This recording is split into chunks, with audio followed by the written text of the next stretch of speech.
What up, everybody? Welcome back to The Process. Tiger Bomb Sports Audio Entertainment presents The Process. We're going to talk fantasy football and get ourselves right for the week. That's what we do here if you're new to the show. Welcome to first time offenders. If you've been listening, we love repeat offenders.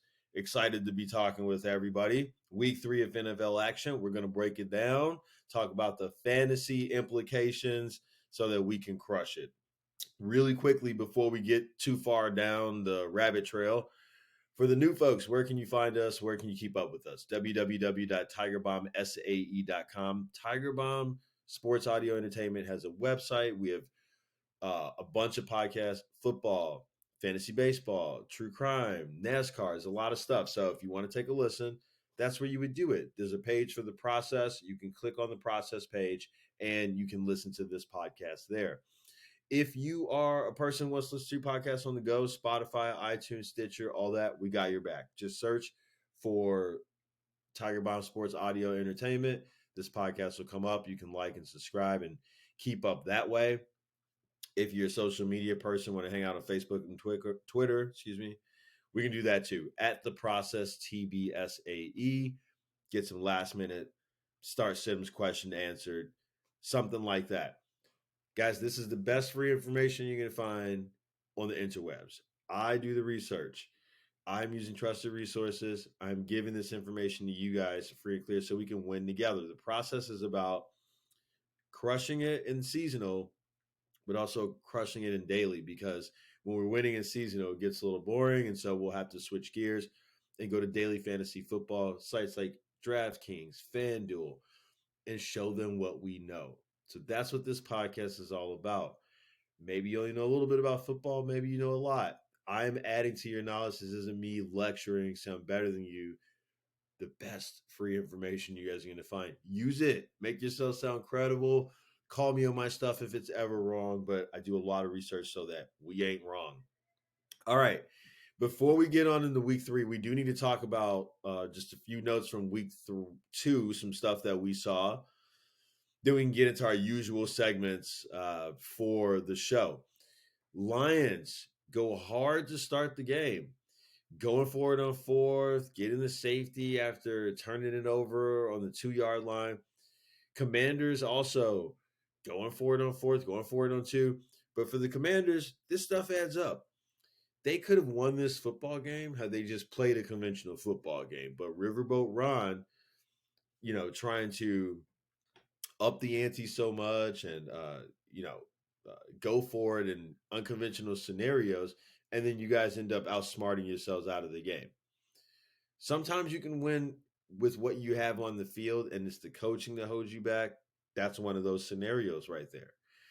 Jalen Waddle is electric. If you've been missing it, the Finns feel aggressive.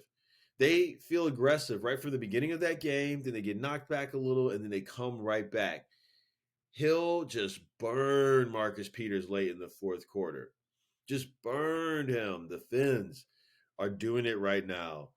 Fins up. This is the Shanahan offense with RPOs plus the play actions. I mean, with 2 deadly wide receivers, we're seeing exactly what you can aspire to in that offense. For some reason, Shanahan doesn't do RPOs in an offense that is pretty tailor-made for it. But what we saw this week is Miami utilizing some concepts that they don't do in San Francisco.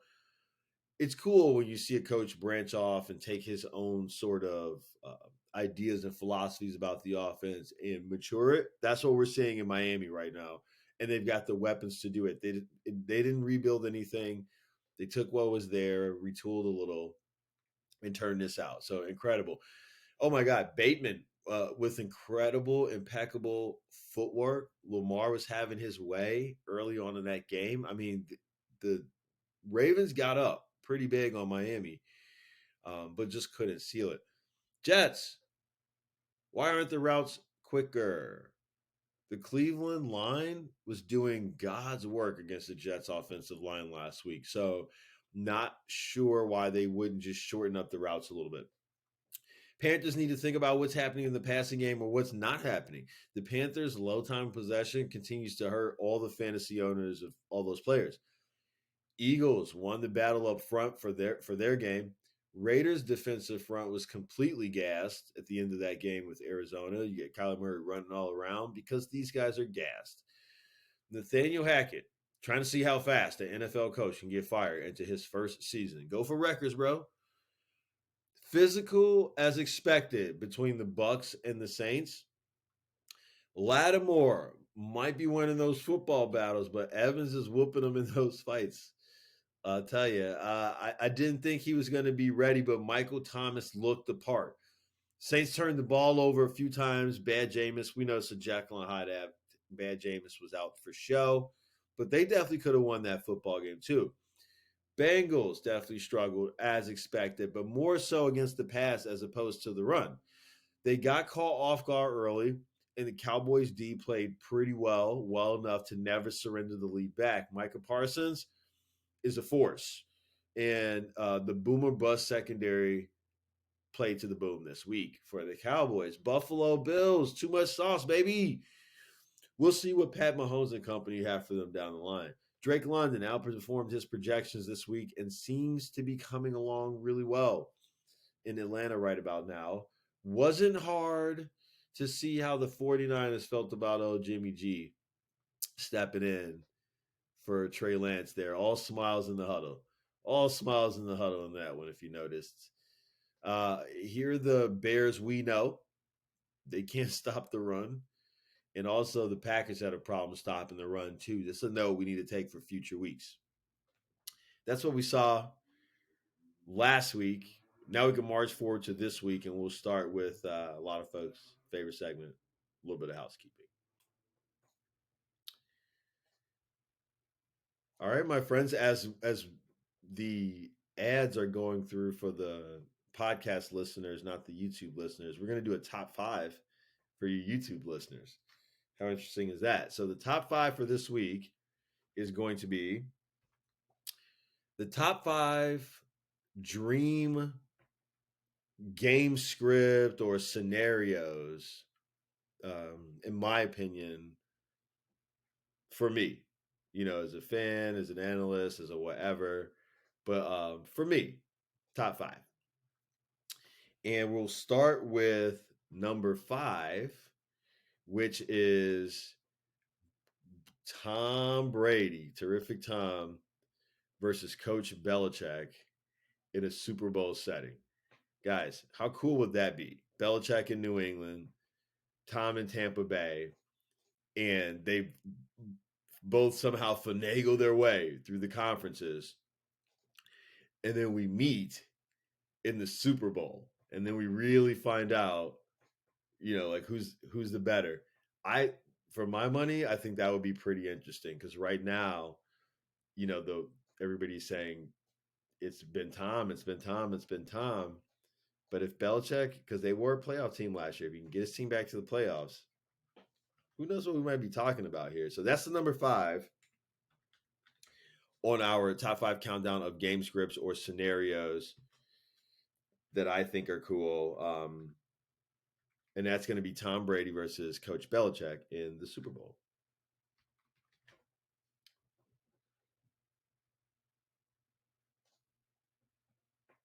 All right. On to a little housekeeping. Just a little bit of housekeeping this week because we really got out of the season onto a strong footing. And so we don't want to tinker too much if it's not too necessary. The number one housekeeping note that we do have for this week, though, Christian Kirk is our trade target. We'll talk about trade targets when we can in housekeeping. Christian Kirk is a trade target now. Not somebody I was very high on at the start of the season. Didn't mention him in the first 2 preseason episodes that we did. Knew what the role would be, but wasn't sold on the results. But you can't argue with results. Now, we're not going to get too infatuated with numbers because if you listened last week, we don't do that until past week 4. But there's some things that we cannot deny categorically. As far as Christian Kirk is concerned, he has a PFF Pro Football Focus PFF receiving grade of 80, number 8 among 57 receivers with 10-plus targets this season. Yards per route run, 2.79. That's number 11, just outside the top 10. Yards per reception, 16.3, number 8. That's in the top 10. Yards after catch per reception, 7.1. That's 7 out of the top 10. Targets per route run, number 26, 22.9%.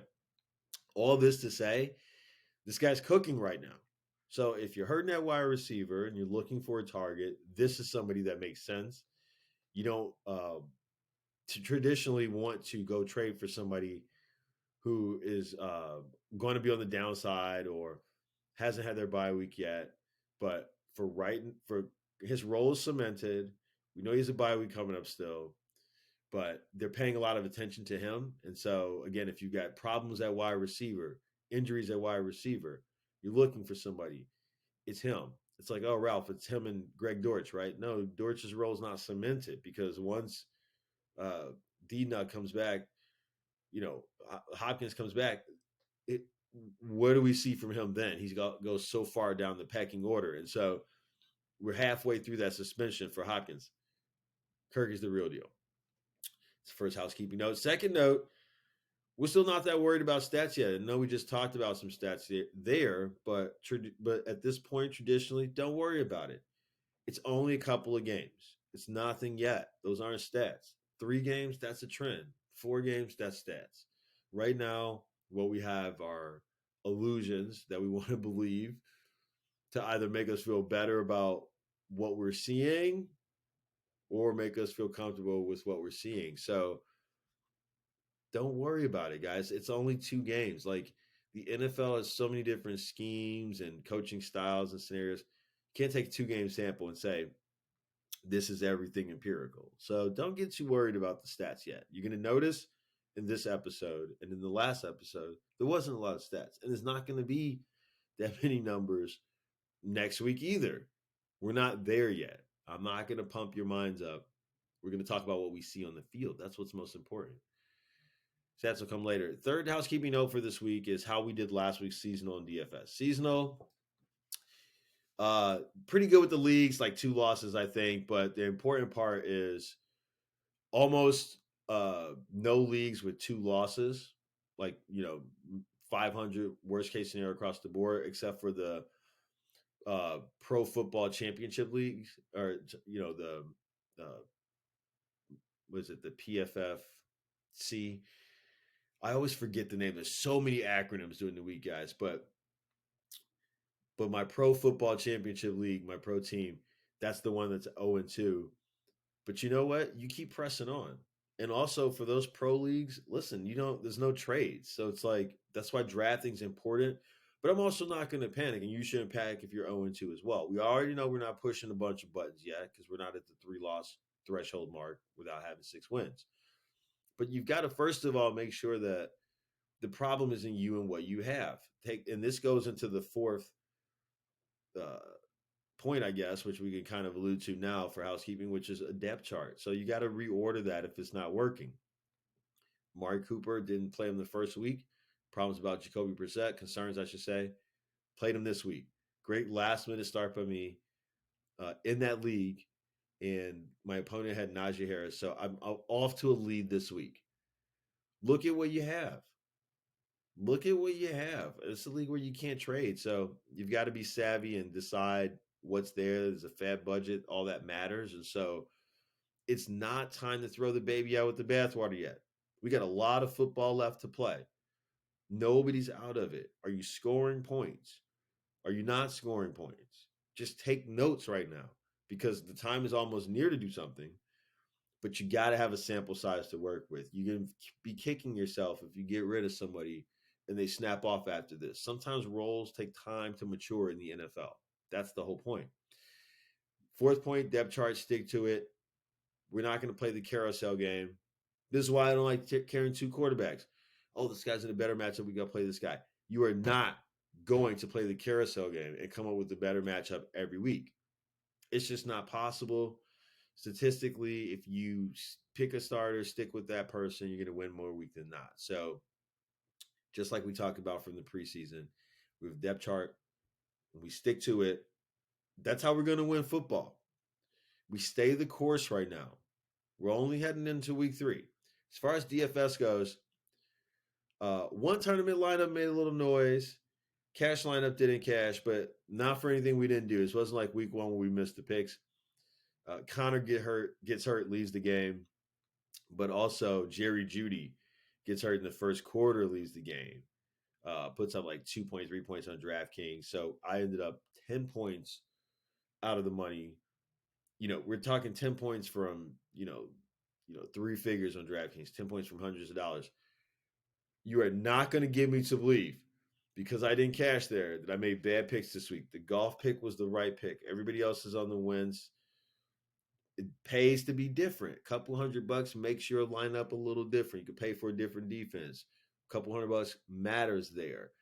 But from a scenario of did we lose last week? Yes, I didn't cash it back, but the picks weren't losses. If you guys listen to those picks, you probably did fine because I did fine outside of those things. You telling me that I had to have two players go down in the game and one of them in the first quarter for me to just barely by 10, 9 points not cash the money? Like we're on to something. Took what we saw in week one and we capitalized on it for week two. On a roll, feeling much better about what's happening for week three because we're gaining knowledge. So we're not going to panic. We're going to stay the course, guys. That's our housekeeping notes for this week, and hopefully your house is tidy now. Word to the wise, don't panic, guys. It's still early. But that was our housekeeping segment. So for the YouTubers, on to number 4 in our top 5. This week's top 5 are the dream game script scenarios for me, for my liking, whatever you want to call it. Number 5 was Tom Brady versus Bill Belichick in the Super Bowl. Number 4 is the Buffalo Bills versus the Kansas City Chiefs in an AFC championship setting in Buffalo with the snow. Give it to me. Give it to me. Yeah. A weather game with those rabid fans. The Buffalo fan base is incredible. They do an incredible job rooting for their team. And that is a budding rivalry between two superstar quarterbacks. So anytime you talk about adding playoff pressures, let alone like a game to see who goes to the Super Bowl, like that would be phenomenal in my mind, in my book, for my money. So number 4 on the list definitely has to be an AFC championship game against the Buffalo Bills and the Kansas City Chiefs, where the Bills are hosting the Chiefs.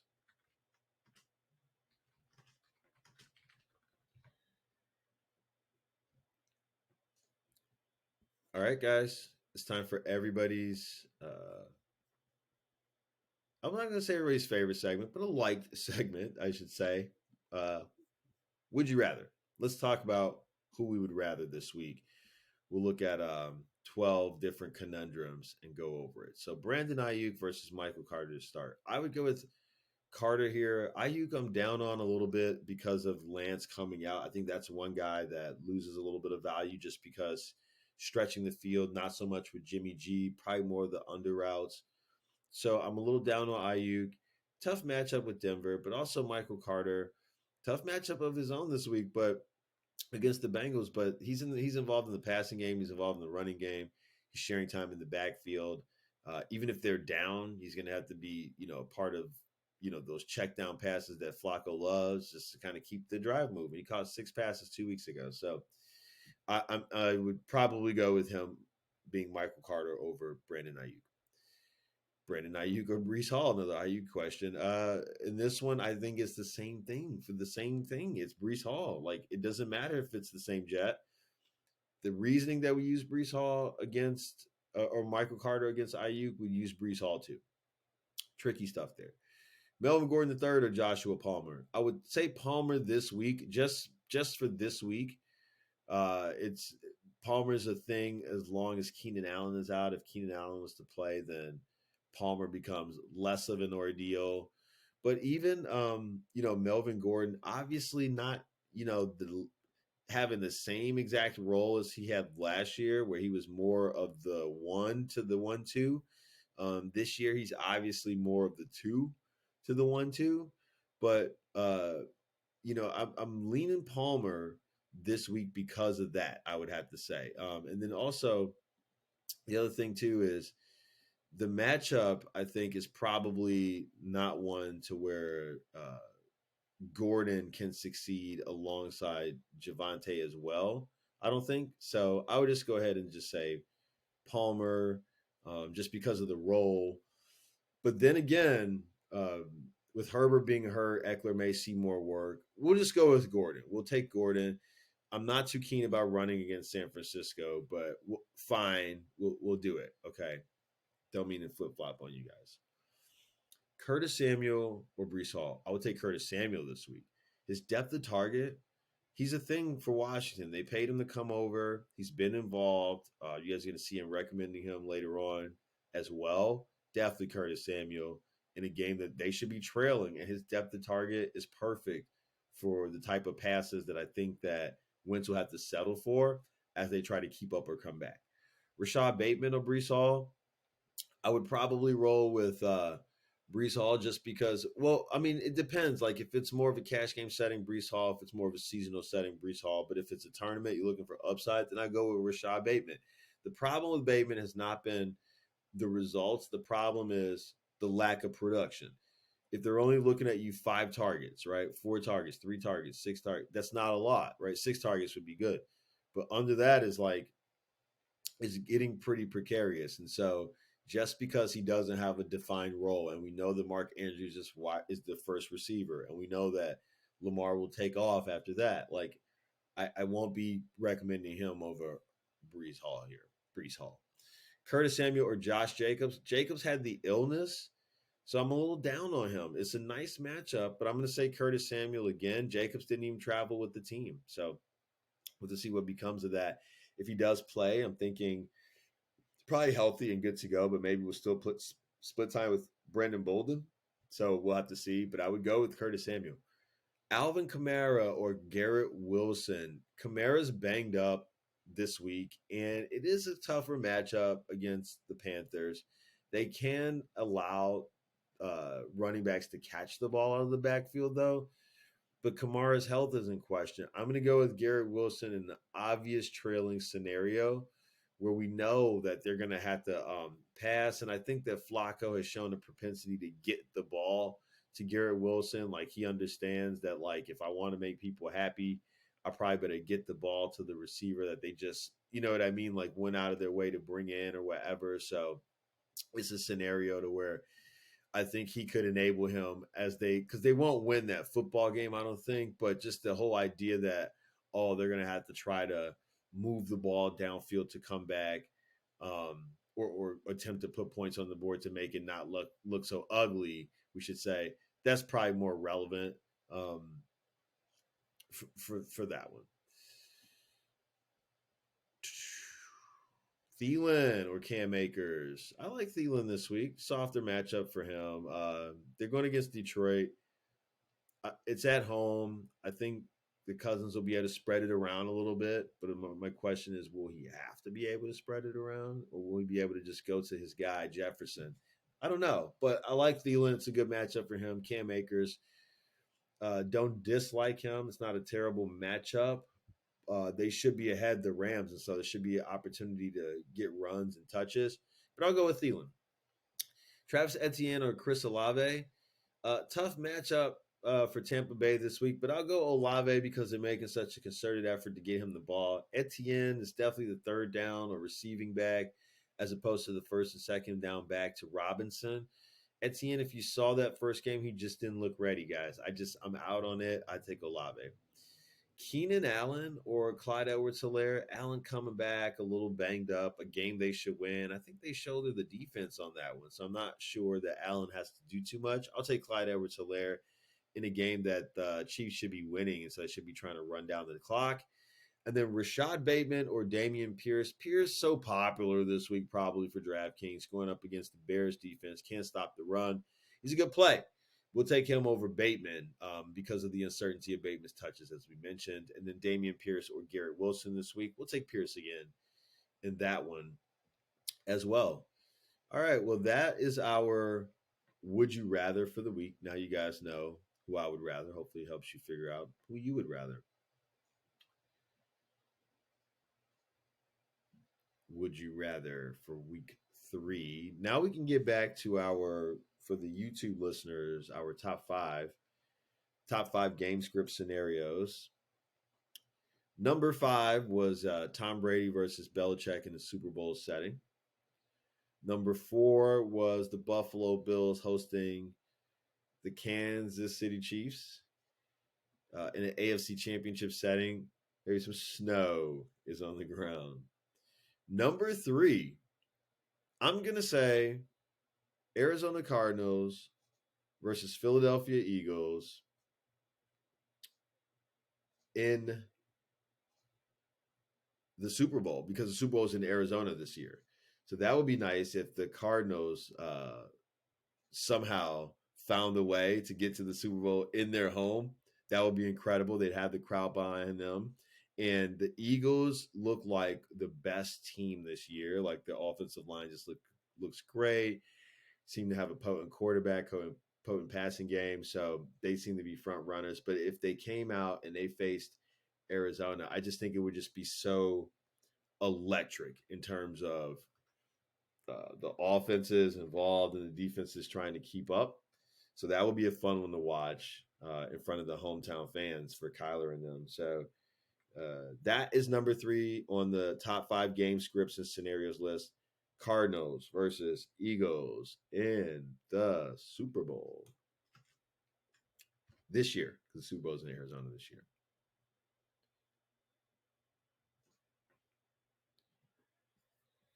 All right, guys, it's that time of the week. We're going to go ahead and reload. We'll first talk about Pittsburgh and Cleveland really quickly.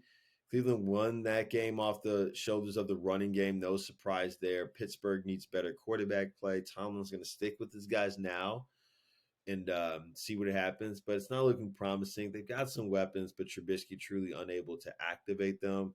Cleveland, we all know what they're looking to do. Hold on till Deshaun gets back, and you hate to lose last week, but you get on the rebound this week, and we'll see what week 4 holds for Cleveland Browns. Reload.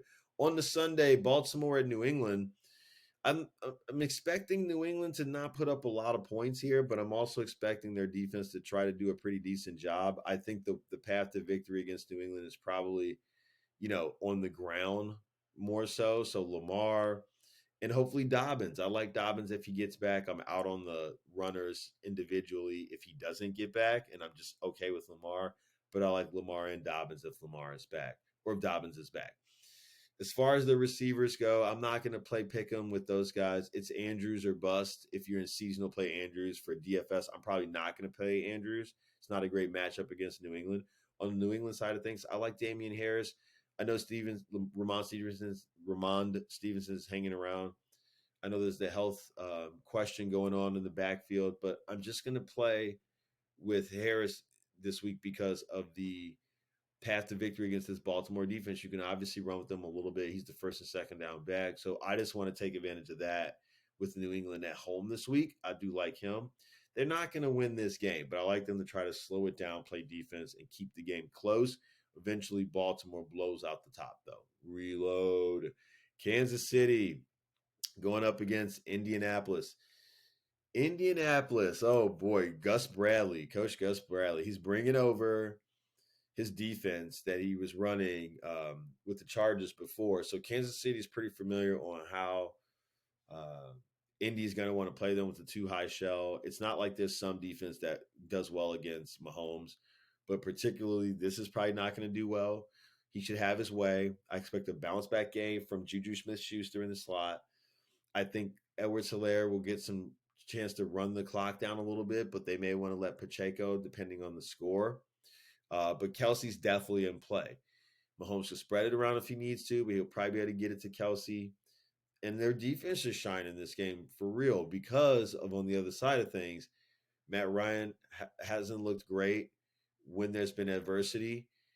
By adversity, he didn't have all his receiving core last week. Without Pittman, he looked lost. He should get Pittman back this week. Is he 100%? No, but he will have him at least. I just don't think there's enough there. I think it's another bad game for him. Not a terrible game, but a bad game. I think Kansas City's defense plays well. For Indy's part, they're going to have to try to get the ball out of his hands quickly, run the football with Taylor, use their bevy of tight ends, however they want to use them. But I just don't see a lot of success. Taylor, you play him in seasonal, you feel fine. He's probably too expensive in DFS world for a game that they're going to lose. Kansas City wins on the road. Reload. New Orleans going to Carolina. This divisional game, always tough, but I think New Orleans outlasts Carolina. Carolina, pretty tough against the run on the ground, but they will, again, as we said in the last segment, would you rather they will let the running back catch some passes. So a healthy Kamara, I will be in on it, but he's been a little banged up. It's ribs. I don't know. I'm feeling like there's going to be a split, obviously, with Ingram. Ingram probably has a little more success than he usually does. I like what I saw from him last week, and so I know he's dealing with some small injury issues himself, but he should be fine enough to keep the offense moving. They don't do stellar numbers for us to blow up the pond in DFS world. As far as Jameis in the offense goes, I mean, you can't trust him from week to week, and this isn't a soft enough matchup to take the chance. I think one of the receivers can be enabled by him, but I'm not sure who. It could be Thomas. It could be Olave. I mean, it could be Landry.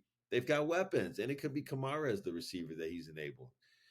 I would love to say Kamara, but again, the injury. What I will say is the Saints' defense is going to come through. They're going to shine this game.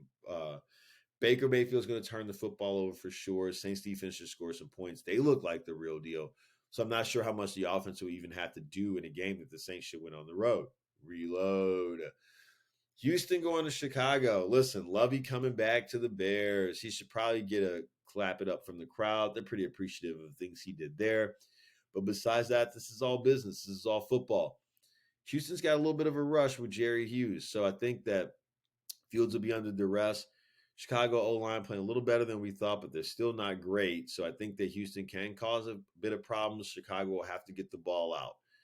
So Komet has a chance to be in play for sure. I do like the opportunity more for Mooney this week. Play action. I think Mooney can definitely thrive off that. We're going to use him in tournaments and try to take advantage of that. But the offense should be able to breathe a little more. The offense should definitely have a little more success than it's been enjoying recently. By recently, what I mean is the Bears have a pathetic 28 passing attempts in 2 games as the offense has no direction. They're down 17 points at a halftime last week, and they threw 11 passes all game. So I think that opens up this week. But like I said, most people probably will be off of them because of the bad results. And so hopefully Mooney's not too heavily owned. I do like Montgomery a lot, running the ball, path to victory here. I don't think the defense is that strong, so I'm interested in Cooks coming back on the other side. Nico Collins a little less, but I won't hate you for playing him. Pierce is obviously in play. Bears have had problems stopping the run. Tight ends, I'm not sure what Houston's going to do, so I'll probably stay away from that. But it should be a pretty well-contested game. Low 20s probably wins this one. I give it to Chicago at home, led by the running game. Reload. Buffalo going to Miami. This is a fun one. Miami wants to prove that they're not little brother. They finally have exercised the demon of the New England Patriots, and now they're looking to take care of the Buffalo Bills demon. Bills have had their number. Bills are probably still the better team, I think. I think that they forced them to play catch up. The Miami defense isn't great, but I think Buffalo has, I like Diggs. I like Allen's way to find whoever's open. Not necessarily Knox, but Diggs, Davis if he goes, McKenzie. I don't have a problem with these guys. They should be Buffalo's going to put the points up. Allen's in play.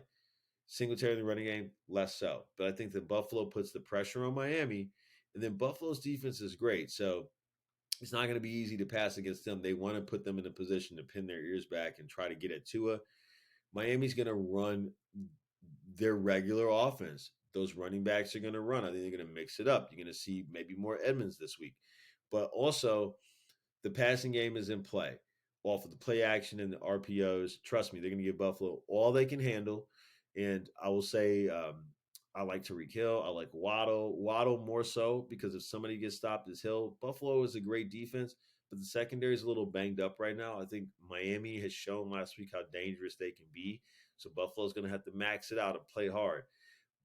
Even with those secondary injuries, I do think that Buffalo finds a way to win this one against Miami on the road. Reload. Next game is Detroit at Minnesota. the Lions are going on the road to take on the Vikings, and the Lions. I Goff is not as good on the road as he is at home, so they'll have to lean on Swift a little. I like Swift's chances for success in this game. He's averaging 4.6 yards a carry before contact this season, with the Detroit offensive line opening up some pretty big lanes for him. So I think he's in play this game for sure for Detroit. Goff, he has all the weapons, guys. He is Shark. He's obviously got Amon-Ra St. Brown. Sun God's in play this week for sure. Minnesota's secondary doesn't scare anybody. You expect a high total game, but I think the question you have to ask yourself is, where does that fall apart? Where does that fall apart? It would be Goff. We went to him last week because we didn't think people would. People would be on Wentz. Now we have to get off of him because people will be on him. And it's not that we go to Cousins. The problem with this game is there's going to be a lot of offense, but it's hard to say from who, because both teams have runs and passing games that are in play. So as I said, Swift's in play. Amon-Ra St. Brown's in play. Chark is in play. Um, you know, the tight end for Detroit is in play. On the other side of things, Dalvin Cook, like him, that's a monster play for him. He's definitely in play against the Detroit run defense. But Jefferson's also in play. Thielen has a good chance to be productive. It could be a lot of offense here. Problem is, it's going to be very, very, very popular. If I had to choose, I would say Amon-Ra St. Brown and Dalvin Cook and Swift are probably the players that I like the most in this game. Everything else, I think, is probably going to be overpopulated, and I'm willing to overlook it. But rest assured, Minnesota wins this game at home for sure. I don't know who the standout player is because, again, everybody's in such a good spot. But Detroit not really ready to go beat this divisional rival on the road, but they will play well. Reload. Cincinnati on the road, going to the Jets, looking for a bounce back here, and I think they'll get it. But the Cincinnati's defense has got problems, as we said. So Michael Carter coming out of the backfield, involved in the passing game, I like it. Less so Breece Hall, but Breece is in play too, I suppose. Garrett Wilson, garbage time trying to catch up, because I think Cincinnati does win. And I think the running game is how you do it. The problem with the pass, we've seen Burrow have too much time, and then that creates problems downfield against the Pittsburgh Steelers. But last week, it was a different scenario. Didn't have a lot of time. It was the offensive line just also didn't play well last week either. But the problems were a little bit different. So here's the thing. You got to get the ball out quicker. The average ADOT has got to come down. Depth of target, it'll go back up once you make them respect that range in the field. But right now, just dropping back and looking downfield, they've got to come up with something different other than that. Hopefully, full health of T. Higgins is going to help the intermediary game. But they need to get that going, and they also need to get the running game going. Now, against the Jets, I like the idea less of the intermediary pass game and more the idea of the run game. I do think that Mixon is in play for sure. It's a smash play. This is how you reset things. Hurst, questionable to play. If he plays, I wonder what his health is like, but I like him for seasonal. Fine if that's who you're playing. DFS, I don't go out of my way for it, but like him against this Jets defense. In this game, the Cincinnati wins. Burrow, I can't play him in DFS. Too expensive, because I expect them to lean on the run and the defense. So it's not that I don't expect him to be able to pull it off, but him and Chase are too expensive. In seasonal, you play them and you feel fine and don't worry about it. Jets side, I think that we talked about everybody that you would play in the game that they will lose anyway. Reload. Vegas Raiders going to the Tennessee Titans. I think these teams are so similar, you guys, like just where they are. I do like Tennessee because they're at home, and then the Raiders are traveling east for an early game. So these Western teams, it's like playing at 10 a.m. I don't like it. I'll give the edge to Tennessee for that. But Derrick Henry should be in play. The offensive line, not great for Tennessee, but this is a chance to shine. I like this opportunity against this weak Raiders defense, so I think you load them up. I would love to say I'm interested in Traylon Burke, but Robert Woods probably more so, I think, this week. Burke's still coming along, but Woods should be able to get some opportunity. Phillips is banged up. I know people want to say, well, what about him? But he's banged up, and so I like him a little less.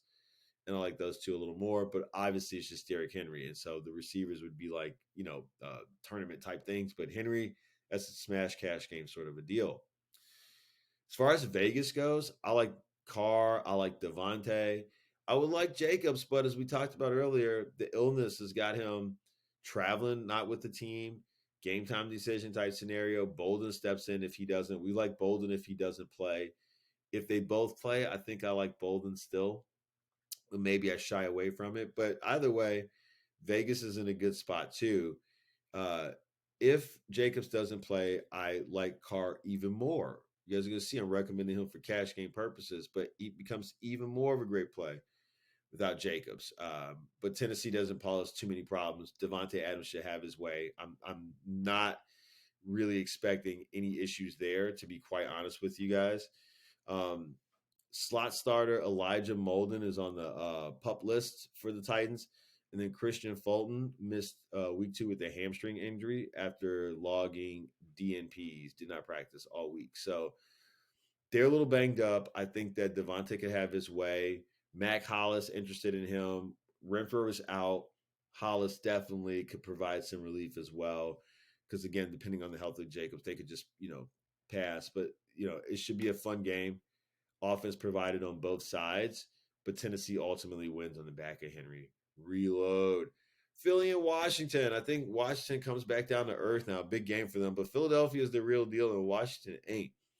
I love the idea that Philly's going to go in there and have their way. Their run game should be potent. Now, I don't know what that means in terms of backs because it could be Scott, it could be Kenneth Gainwell, it could be Miles Sanders, it could be Jalen Hurts.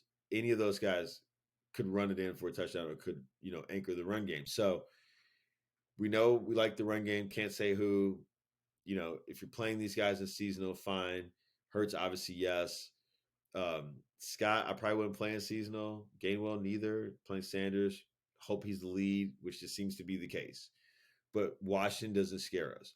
The passing game, these guys are all in play. I know Goddard's got a tougher matchup, but I still feel he's in play. AJ Brown's in play for sure, but Devonta Smith's definitely in play. I don't know how much they'll have to do though. I mean, I think that Philly's going to have their way with their offense, and so to be able to spread it around, and their defense is in play too. So it's a winnable game. So I don't think that the stats go crazy for any one person or group or personnel group. For the Washington side, you like Gibson for DFS too expensive. Seasonal play him for DFS too expensive, 6,400. I mean, they go to him inside the goal line a lot, and that's awesome. But I've seen him get stuffed a bunch too. So I've also seen them make a lot of weird decisions that we just don't need that much volatility. But sure, Gibson definitely in play. McKissick for tournaments, I don't mind that. I'm not going to play him for tournaments, but I don't mind that just because they'll probably have to be passing to keep up. But then, the usual suspects are out there. McLaurin, Dotson. Of the two, I prefer McLaurin, but Dotson could definitely help cause some problems. Philadelphia is going to cause the bad wins to come out, though. I expect turnovers. They've played him before. They know him. Philly knows him. He played for Philly. I think that this is not a good spot for Washington. I just like Philly all around. They're going to win on the road. Reload. Jacksonville at the Chargers. Okay.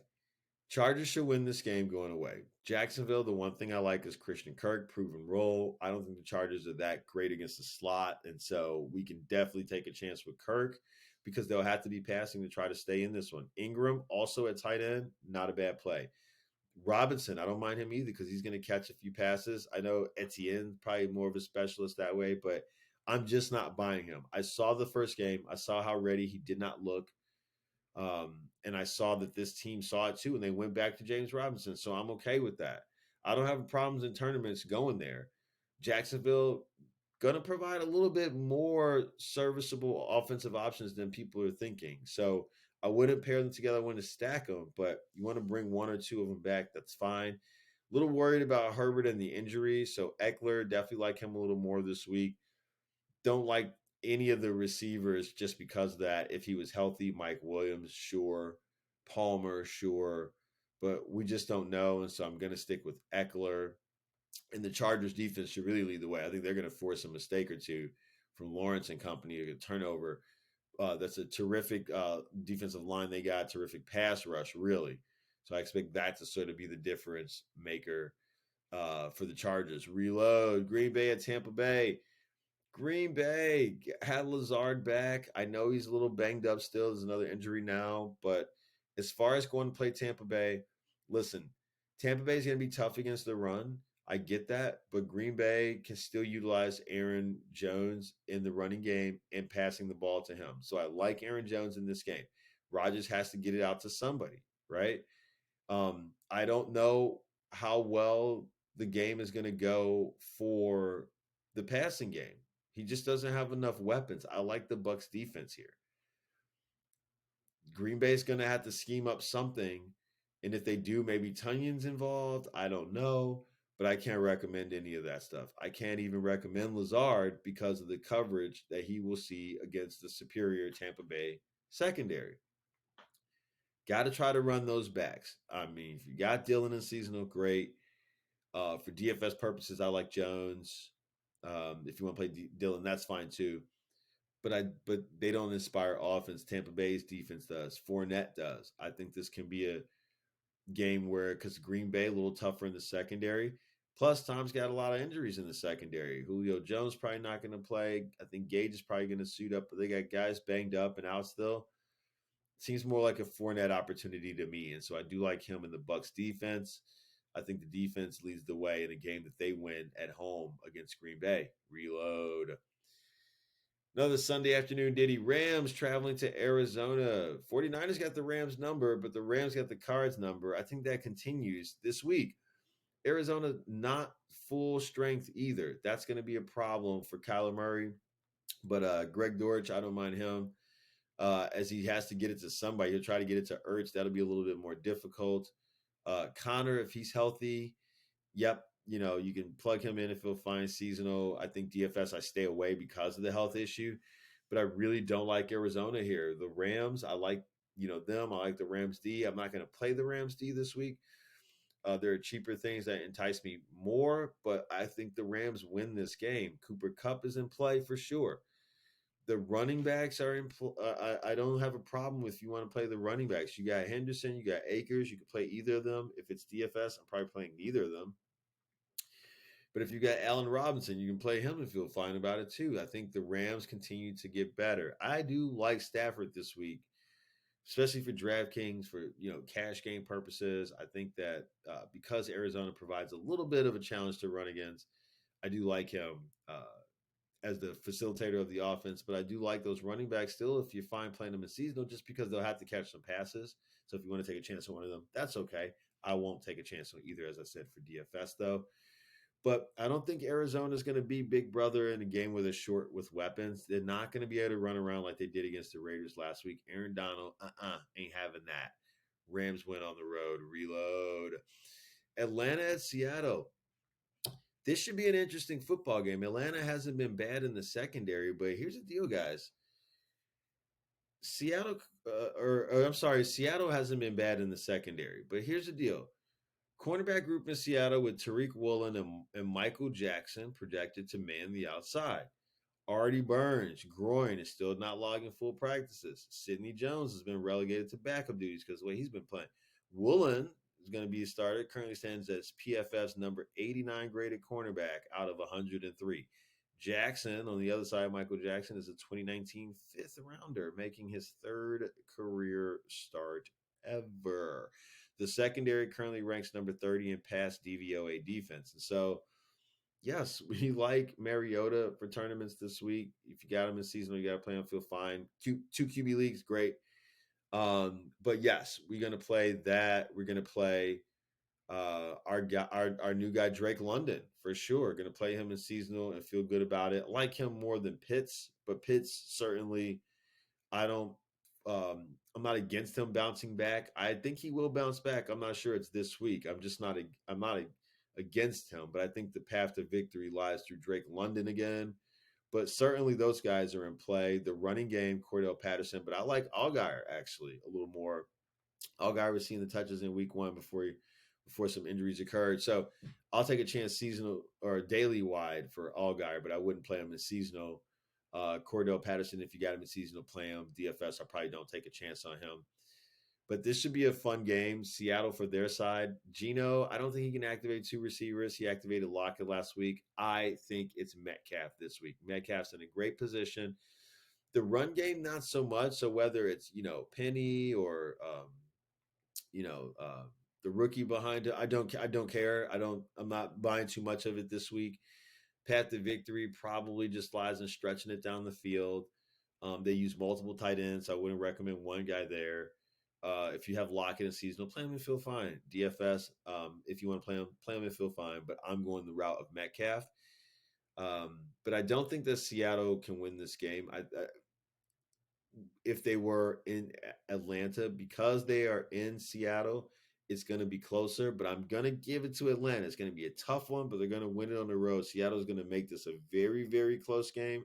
The crowd's going to be into it. If somehow Gino can activate two receivers, they might win, but I just don't see it happening. So I will go with Atlanta in what should be a hotly contested football game. Reload on the Sunday night. San Francisco, I keep hitting the mic boom. San Francisco going on the road to Denver. Hackett's still trying to figure it out. They're not going to win this game because he hasn't proven that he can manage a football game. So even if you have better players, you're probably going to lose. Now, as far as the game goes, San Francisco defense, you're going to have to try to run the ball a little bit. Javonte Williams, sure.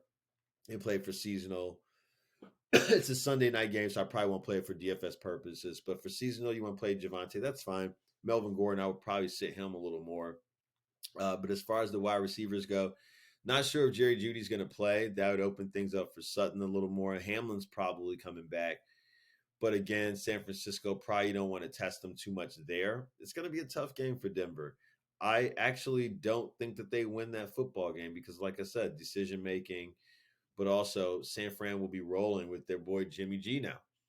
So as far as the run game goes for San Fran, not so much. I think Debo can find some room, but the running back Jeff Wilson Jr., maybe some goal line touches, they get him touchdowns, but I don't think he just runs wild all over the field all day.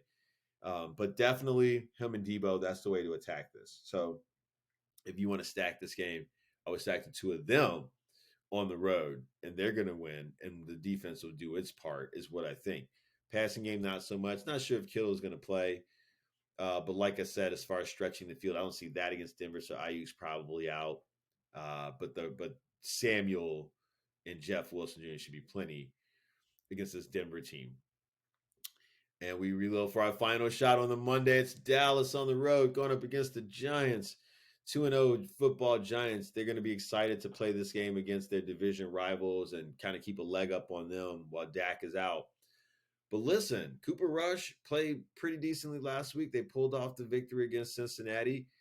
Tougher on the road this week, but I think that there's a possibility for him to play decently again. Getting the ball to Lamb, I mean, probably less of a thing this week. Noah Brown, probably more of a thing. Lamb's going to get to see most of the secondary coverage that the Giants want to throw out there. They can even, go man on him if they want to. So that does open up things a little bit more for a Schultz, for a Noah Brown. The running backs, I would love to say they're going to be involved. I couldn't say one's going to be doing better than the other. I would probably lean more towards Zeke because of pass catching, though. That keeps you different, contrarian versus everybody on Pollard, too. But the Dallas defense is going to lead the way. The Giants, I don't think that they can win this game because of that. Saquon Barkley, I think running him is a smart thing. That's the way to go, and they should do that. He, may have a decent day. Season will play him and feel okay about it. But as far as Danny Dimes and those receivers go, too much to sort out, and Dallas is probably too good on that side of the football there. So I love the Dallas defense to lead the way. I don't think the Giants can win this game. Dallas wins that game. So don't get heavily invested in their offense because I'm not sure how much they'll have to do in a game that I'm pretty sure that they'll win on the backs of the defense. So that's our reload for this week, guys. That's how I think that it's going to shake down. So hopefully that helps you guys make some start sit 'em decisions, maybe some DFS decisions too. But that's the reload that we have for you for the week.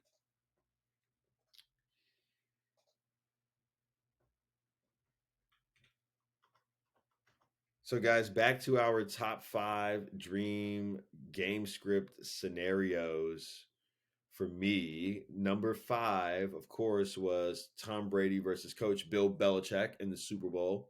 How crazy would that be? Number 4 was the Buffalo Bills hosting the Kansas City Chiefs in the AFC Championship game. Snow weather allowed in that one with the raucous Buffalo crowd cheering their team on. Number 3 was the Arizona Cardinals versus the Philadelphia Eagles, with the Super Bowl this year being in Arizona. How fun with that, having the Cardinals have their hometown crowd behind them. And then number 2 on our list of the top 5 game scripts or scenarios for me would be TB12, down 3 touchdowns in the Super Bowl heading into the second half. Great scenario. We've seen what he did against the Falcons before, but just him, being down back against the wall in the big game, seeing what he comes up with, man, that's like magic time right there. So to me, that's like the second best scenario that you're going to find out there. And I think since there's no more ads, we can actually do our number 1 as well too. So number 1 is going to be on our top 5 dream game scripts and scenarios. Number 1 is the Bear, because you see the hat, Chicago, the Bears versus the Green Bay Packers, an NFC Championship game in Chicago in the snow. I know I had the snow thing with Buffalo too, but as a Bear fan, beating Green Bay, that's like the thing, man. Beating Green Bay is primal for our team. But doing so to go to the Super Bowl and doing so at home against Rodgers, that would be some truly, truly epic stuff right there. So that is my top 5 dream game scripts and scenarios for the NFL. And we're on to our final segment, DFS. Let's bring it home, guys. Make the picks.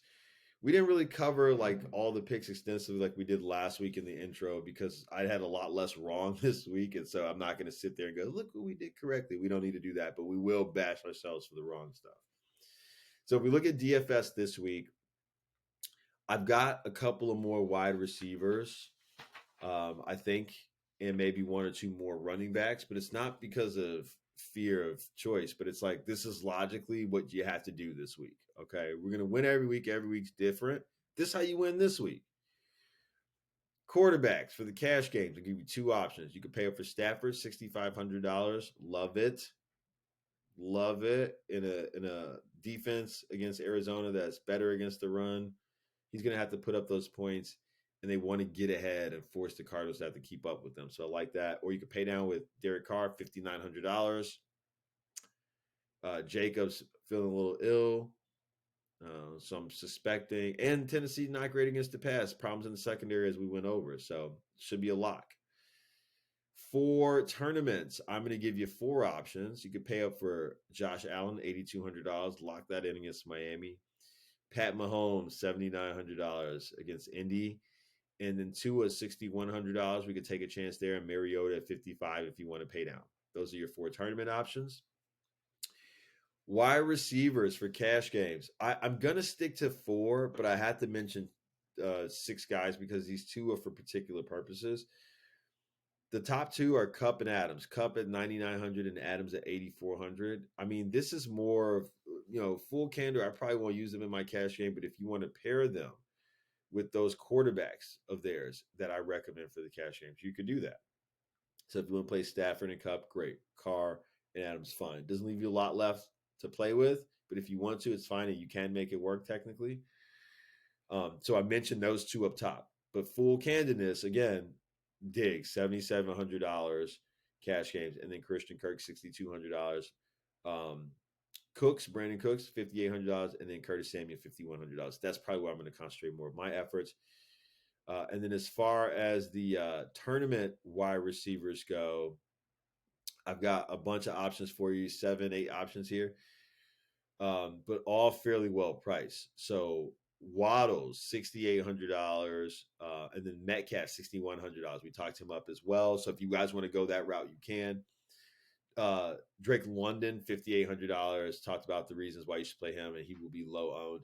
Mooney at $5,300, Robert Woods at 5K, Dortch at $4,300, Collins at 4K, and then Mac Hollins at $3,300. So you guys notice how all those are lower price guys. Not to say only play these guys in the tournaments. You can play cash game wide receivers, supplement what your lineup is missing with those guys. But this week, particularly for tournaments, we got a lot of value with the lower guys down there. So if you want to use like Cup or Adams or something like that for the tournaments, you can, and then you just pay down with like Hollins or Collins or Dortch or Woods or some of those guys. Love those guys if you want to fit in a more expensive guy this week. Tight ends, look, with the way the returns are coming, we got to keep it simple, y'all. For cash games, we're going to go $7,900 Kelsey and make it work. Or we're going to go Logan Thomas, $3,500. And I feel like more people will be trying to pay down. So I really implore you guys to figure out how you can pay up, which is why I'm not using those really expensive wide receivers for the cash game this week so I can afford to pay up. We're going to be different and crush it. Tournaments, though, for tight ends, I'm going to give you 5 options here. We're just looking for touchdowns, right? But Darren Waller, $5,800 if you want. Don't mind that matchup going against Tennessee. But Kyle Pitts, $4,800. You could take a chance. I feel much better about Drake London. But if you want to, you can pair the two of them with Mariota. It's inexpensive, so you can do them both if you want. That's fine. I'll probably end up doing that full candor.